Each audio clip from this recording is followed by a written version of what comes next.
Por que titãs? Vocês devem estar se perguntando. Titãs é um primeiro grupo de deuses dos gregos ali, né? Eles são chamados de titãs. Quando você pega Urano e Gaia, eles têm um filho chamado Cronos, né? Então Cronos, ele não é o único filho deles, eles tiveram vários filhos, mas a ideia é que Urano e Gaia eram colados. Gaia é deusa Terra e Urano o céu. Eles não tinham a dimensão da física atual, de que a Terra é um pequeno globinho num universo enormemente grande. Então eles achavam que Terra e céu era algo proporcional, por isso o mito deles explicava Terra e céu como apaixonadíssimos, tanto que eram grudados e não se afastavam. Até que veio o deus Cronos, que representa tempo, o filho que estava dentro da barriga da mãe, vivendo ali, dentro da mãe, né? Eles não tinham a noção exata de útero, essas coisas, dentro da mãe. Ele corta, né, o pênis do pai e aí, naturalmente, existe um grito e um afastamento. Aí abre-se o espaço onde vivem os humanos. Este primeiro deus era Cronos e ele é chamado de um titã. Junto com os irmãos que saem, eles criam um mundo que é um mundo governado por titãs. Gente, eu não quis cortar nada de ninguém. A ideia dos titãs foi uma ideia até marqueteira de mostrar que quem são, digamos, os criadores do mundo, do nosso mundo hoje, os criadores da civilização ocidental.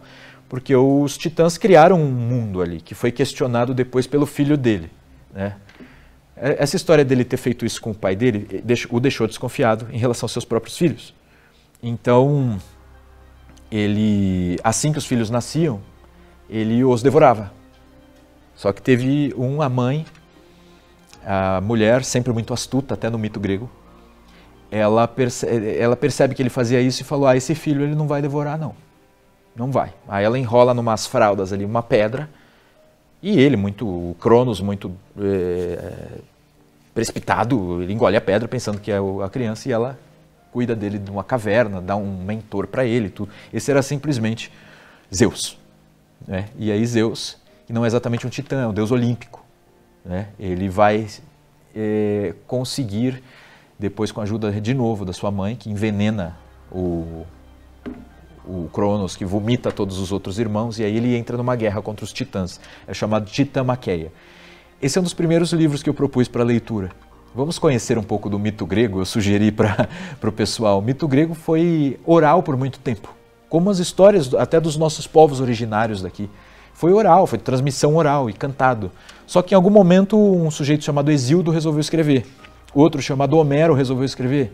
E depois no teatro grego eles transformavam em peça de teatro as histórias que todo mundo contava oralmente. Então a gente tem textos, então a gente conhece o mito grego. E por que é interessante conhecer o mito grego? Porque é interessante conhecer como é que o pensamento humano começa.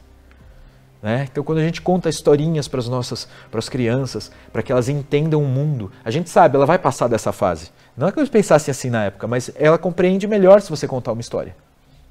E o mito é a primeira linguagem que procura explicar a ética, o mundo humano e ao mesmo tempo o mundo sobrenatural e o mundo natural por meio dessas histórias.